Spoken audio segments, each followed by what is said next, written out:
Scars can develop. That's okay though, because what do scars remind us of? Couple of things. They remind us of the wound. So getting past the wound, that means something. Yeah, something can hurt you. You don't necessarily have any way of controlling that, but working through a wound and healing it and coming out better on the other side, that scar is a badge of honor now.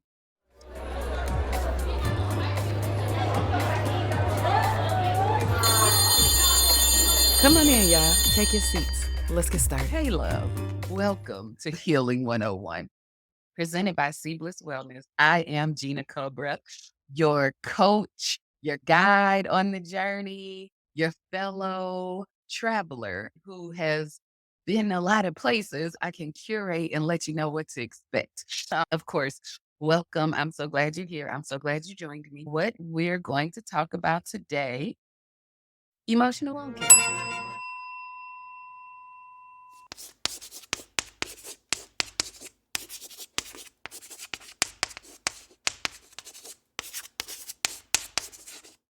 Next, we'll talk about bandaging the wound. When you have a wound in a natural, like we talked about earlier, you put a band aid on it. What the bandage does is stops the bleeding, it absorbs the fluid drainage. This is when I'm talking about let everything flow out. This is tears. This is just letting the emotions come up. Tears, prayer, journaling, let it all come out. And it doesn't even matter how messed up it sounds. It's just your truth in that moment. And after you get it out, you'll be surprised. You may not even feel the same anymore. You definitely won't feel it at the level that you did before you let it out, right? Let it flow. Let all of that come out. How you feel come out, because this is what we're working with, the emotions of it. Let that come out. Then the other reason why we bandage a wound is to keep out bacteria or infections. That is the thoughts around who and why it happened. Could be a bacteria or an infection. Because if you and your mind are really in pain, emotional pain, and you start thinking about how could this person, how could they, the nerves, the gall. I've been there for them. How could they do me like that? Why would they do that? I would never do that to them. Thinking these thoughts takes you away from the goal of healing yourself. Think of that as bacteria. When bacteria gets in a wound, it gets infected. It stays hurt and swollen. It's inflamed. There's no healing happening. And the more you get into an infection, you could die from an infection. Emotionally, I'll say die as in cutting off parts of yourself. Parts of yourself die because you're so caught up in this why and who did what to you. It becomes now septic. You can't even function anymore. Consider bitterness. Has someone ever done something to you that was so egregious, so messed up that you thought, I'll never let anybody do such and so and so to me again. I'll never be that close to anybody again. Not because of who you are, but because of something that happened externally, you stop being a part of yourself. Think of it like tissue dying. You taking away part of who you are. Don't give that to anyone. Please don't give that to anyone. And then also, the bandage prevents further damage. It is a boundary or fence, and sometimes solitude is needed. I have been guilty of this, not having correct boundaries, because I always thought that if you really forgive someone or you're over whatever is the issue, then what do you need a boundary for? You're not forgiving them. You're still living in the past. You're looking in the rearview mirror. But as I am growing in my healing journey, I understand boundaries better. They're for me. It's not about how I feel about the other person or anything like that. It's about my healing, my comfort level, and I am in charge of me. I am in charge of the gate to me, the door to my house, the yard, the fence, all of that. I determine who gets in. I don't have to give anyone an explanation, and neither do you. If someone comes around you and they trigger you, they can't come around you, especially not while you're trying to heal a wound. No, they can't. We don't look at masks in the same way since COVID. But think of it when people are in the hospital or they're infectious. People are covering up with masks and making sure they don't expose them to any more germs or bacteria or anything that could potentially stop them from getting better. That's what boundaries are. That's it. That's all. It's not personal. It's personal to you, and you can love someone so very much and still feel like, "Don't come nowhere around me." But you've not earned that, and it may happen later, but for right now where I am, I'm good on you. I'm really good, and it's no love lost. We need a boundary. We need something to separate us because you don't understand the standard required to be in my fence. It's like people who have rules about you can't come in my house and keep your shoes on. Guess what? You don't wanna take your shoes off? You can't come in. Not the person. I'm not saying you gotta take your shoes off. You just can't come in here with your shoes on. Think of it like that. It's about you and what you need to feel safe and move on in your healing process. Okay?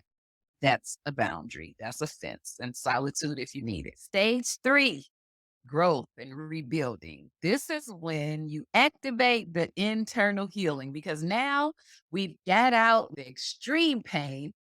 I'm not saying it doesn't hurt anymore. It's sore for sure. And it can be triggered or rubbed up against. Yes.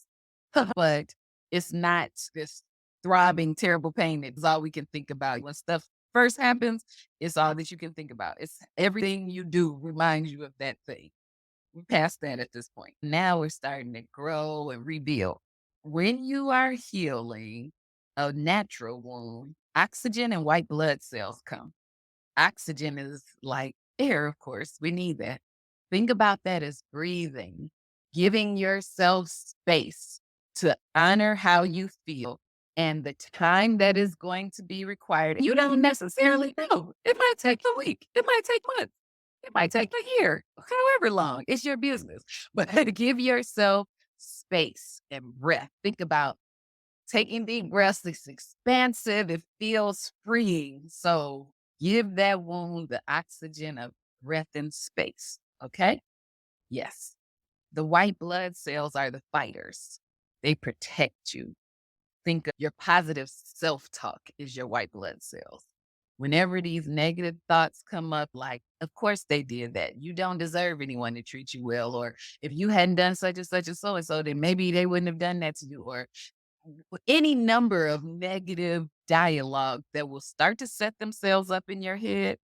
This is where the white blood cells, the fighters, come in and get you together. Talk to yourself. Give yourself a talk like, no, I didn't deserve that to happen to me. This has happened and I'm getting past it. And each day I'm getting better and better. Whatever is your self talking, you got to practice it. Look in the mirror, maybe, or sometimes just close your eyes and visualize yourself. Or even if it's someone that you know, speak highly of you, even if it's only in your imagination. You know how sometimes we have our best friends in our head. Mine is Ayamba. I feel like that's like my auntie friend. But sometimes I just think about things that she says, and it gives me a sense of empowerment when I can't give it to myself in those moments. But even there's just spirit will sometimes speak to you. What I feel like is so beautiful about the world and people is that sometimes people will give you an uplifting, inspirational interaction that they don't even know it was that. They don't even know what they gave to you in that moment. And it will help you. That's your white blood cell.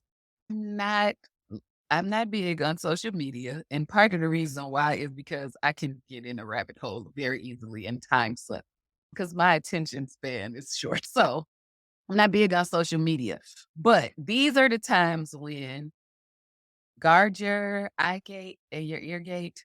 If you're in the midst of a breakup, don't follow people who are clearly mad and bitter about breakups, that are down in all people of the opposite sex or the same sex, whatever your scenario is. But Don't listen to that all day. Guess why?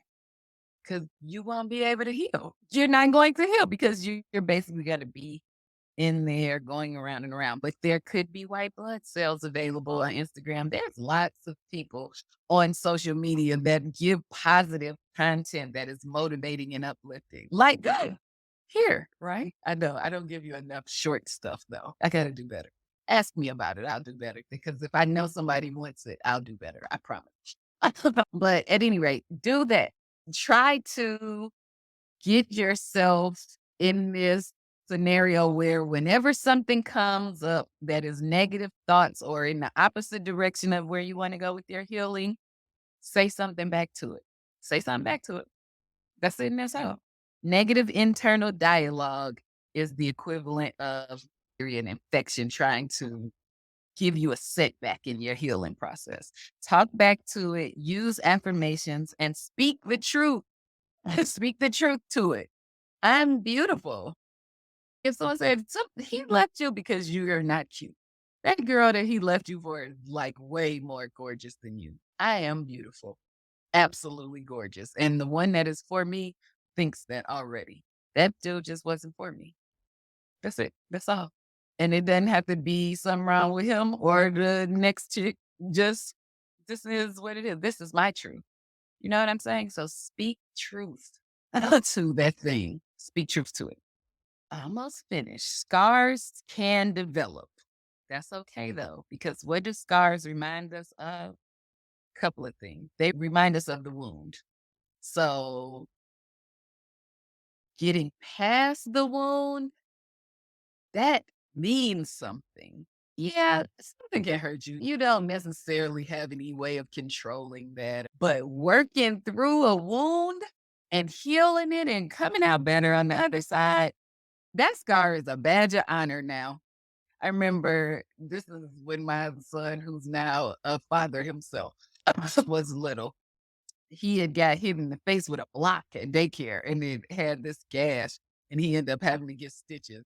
I remember he was so proud of those stitches in his face. He used to tell people like, yeah, I got hit in the face with a four blocks at school, like because it had healed. And at that point now I'm not hurting from it anymore. It's a scar. What I was able to progress through and become better on the other side. Also, if you ever notice this, the skin where the scar tissue is stronger than all the rest of the skin, all of it, because it has had to go through process of healing and getting better and stronger. Stage 4, strengthening. This is when the new version or will in the natural realm when something is healing new tissue. So this is when the new version comes out. And this new version of you continues to get stronger as time progresses. At first, maybe I can't hear that person's name. I don't want to think about any memories that we had together. I don't want to talk about them at all. I don't want to be friends, nothing. That's at first. But as you get stronger, I don't care. It doesn't bother me anymore. Put it like that. It's no longer a trigger to me that this other person is on the earth living their life.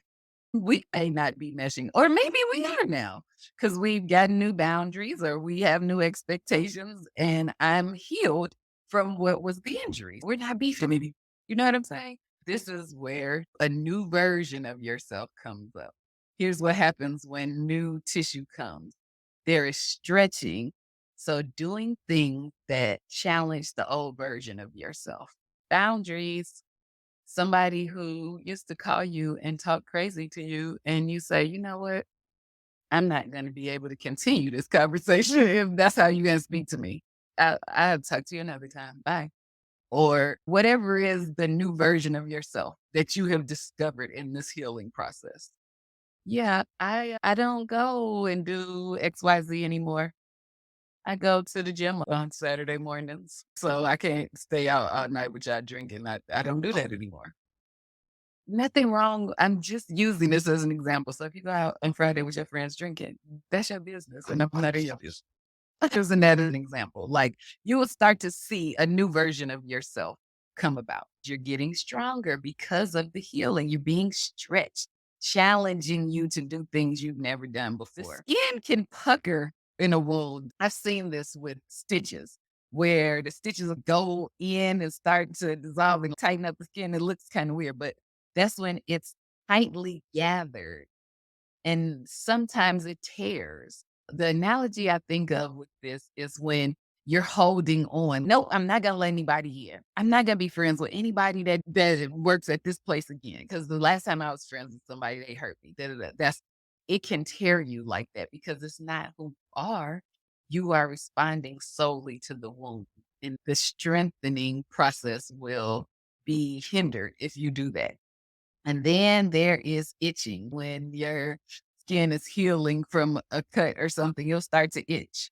You start to feel something in that place. Be careful of scratching though, because you're having a sensation or something is stimulating you that you think you want to scratch it. And it feels like an escape from that feeling, but it's gonna be worse because what happens when you scratch a wound? You open it back up, you tear it, you could possibly get reinfected. Think about that. Also, I think of that in going back to old behaviors that you already have recognized in your healing process don't work for you, right? don't don't scratch the itch of reverting back into the old version of yourself when you get to choose how you show up now based on what you learned and what you came through in this wound healing process, right? All right. Those are the 4 stages. The 4 stages are, let's go over it again, identifying where the wound is, bandaging the wound, the growth and rebuilding process, and then the strengthening process. Okay. We finished. Good job, right? Okay. So cite your source so you can kind of get some insight into what I use. I'm a avid book reader, reels about emotional well-being and healing.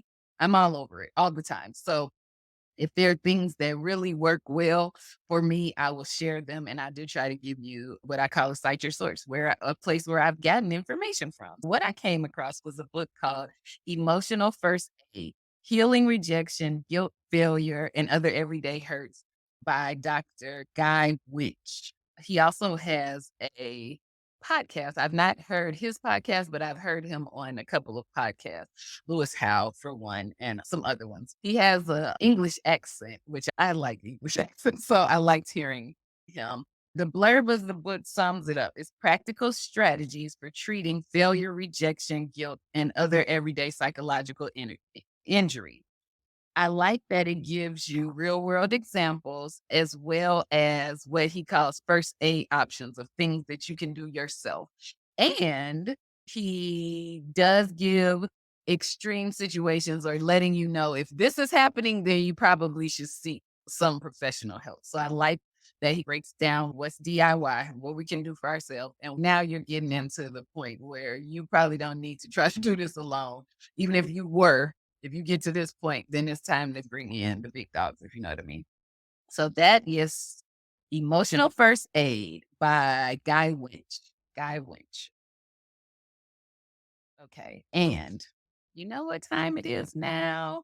What had happened was so this particular what had happened was is about the time I got dumped twice in one day. One was basically I had a person that I was very much in love with. We had split sometime before this.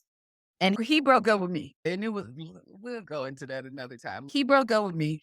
And then I had to go through this whole process of being abandoned and working through the issues with that and all this kind of stuff. But then he kept being like around, not really around, like not seeing him or anything like that, but I'm just checking on you. Oh, I just want to hear your voice. And it made me have this hope. Oh, maybe we'll get back together and all this kind of stuff. We had been talking back and forth. It wasn't nothing untoward, I would say, but it was giving me hope that we're going to be back on at some point.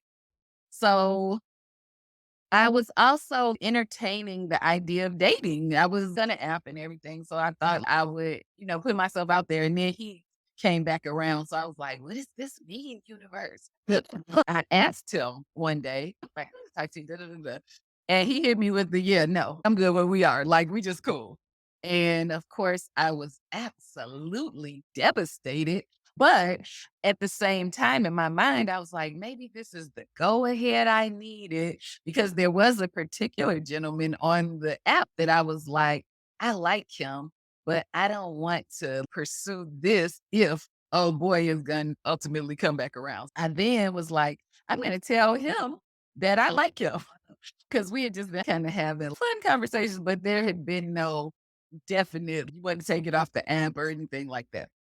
So, later in that day, I thought, "Oh, this is a good time that I'll drop my hanky." And he was like, "Yeah, I was thinking we'd be friends." So, and dumped twice in one day. Not fun. Not not one of my favorite days. Of course not. What I ended up having to do first was get past the feeling of feeling super stupid 2 times in one day. That was my ego, of course, that was like, "Why would you do that? Nobody said anything about getting back together, and this dude didn't ask you to go off the app, so why would you put yourself out there like that and make a fool of yourself?" All of that.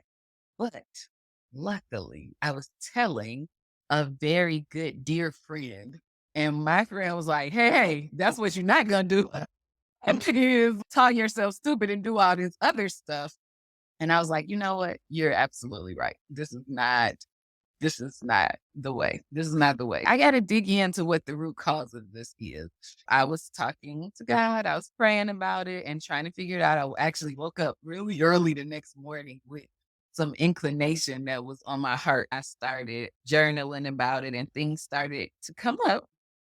What was odd for me is that I then realized, like, oh, this is a rejection wound. I started to think about other times this had come up for me and how it was this underlying thought process that I really had in lots of areas of life. If I'm honest, I even really have it about this YouTube channel. There's a part of me, if I'm being totally transparent, and why be here if I'm not, that feels like, what if you give all this information and share these stories about yourself and no one cares and no one wants to hear it? It was this kind of thought process that led me to know you're dealing with some rejection wounds. This triggered it for sure, but it wasn't just about this thing not wanting to get back to me or this dude that I didn't even really know saying, let's be friends. It wasn't any of that, but that was what let me know to look within. So, what did I do? I did rely heavily on my spirituality at this moment. I was praying, like I said, and the spirit did lead me into some truths about this wound and where I had gotten it from. And I was able to see the root cause. Once I saw the root cause was rejection, then I could hone in on my treatment plan. I had to intentionally create a treatment plan or prescriptions, if you will. For me, in this particular case, it was affirmations about the truth of what rejection is. It's the perception, what I have given as my perception, but it's not necessarily the reality because I had to look at it for myself in times that someone might feel I rejected them. But it wasn't that they had any less value. It just wasn't necessarily what I wanted to do in that time or space. Okay. So I have to remind myself, give myself affirmation, of course, pray, that's for me, but generally do what lets you feel that something in your source higher than yourself is there to ease or comfort you in that moment and help, offer you some type of help. Okay. And then, of course, I read books and articles about it. And the healing is coming along nicely. It really shifted my perspective of what happened, but it also shifted, surprisingly, the reality of the situation. I realized, like, there were lots of people that liked me. It wasn't just these 2 people. And then even in the midst of communicating with them, I could still enjoy the part of the interactions that we do agree upon. It doesn't necessarily have to only be the way I wanted it to be, but I did enjoy talking to them and I can still enjoy talking to them at the boundary that we have set with the appropriate expectations. Now I'm better and stronger on the other side because I don't have to be mad, just like I don't want somebody to be mad at me if I decide that we should just be friends. You know what I mean? Okay. So that's what had happened was the day I got dumped twice in one day. But homework time. Okay. So homework for next week. Here's my challenge to you. Identify one or two, if you're like my overachiever, extra credit type student, a wound that you have, not a trauma right now, because we don't work on traumas directly at Healing 101. And I want you to do like some work around this yourself. Pick one or two, like it's a week. So if you want to be like real star studentish, do two, but don't beat yourself up if you only have one that you can identify. And one, it has to be one that either you've already stabilized, either through therapy or some other trauma based intervention, or it may not have required that level of care. You remember how we're talking about levels of care, what requires professional, what requires time to self-care, things you could do for yourself. So pick something that either used to be a trauma that you worked with a professional to get to the level of stabilization and now you're kind of managing it yourself, or something that maybe it never quite got to point where you needed extreme wound care. Okay. And then I want you to determine what stage are you in of the emotional wound care. Where are you at with it? And it may still be that you're identifying the wound. That's okay. Do it. Whatever stage you're in, I want you to go hard in that particular stage this week. Okay. Rewind. Go back, listen to the different stages, and you'll hear some of the things and tips you can use. And if you really, really want to, I'll do it if you ask me to. If you want me to kind of interact with you and tell you some tips, I will do it. I will do it. But of course, I am a holistic life coach. I am not a medical professional. So it is just opinions and wisdom that I'm offering you as a sister friend. But, and if you would like that, I'm happy to share insights in the comments. Just ask me.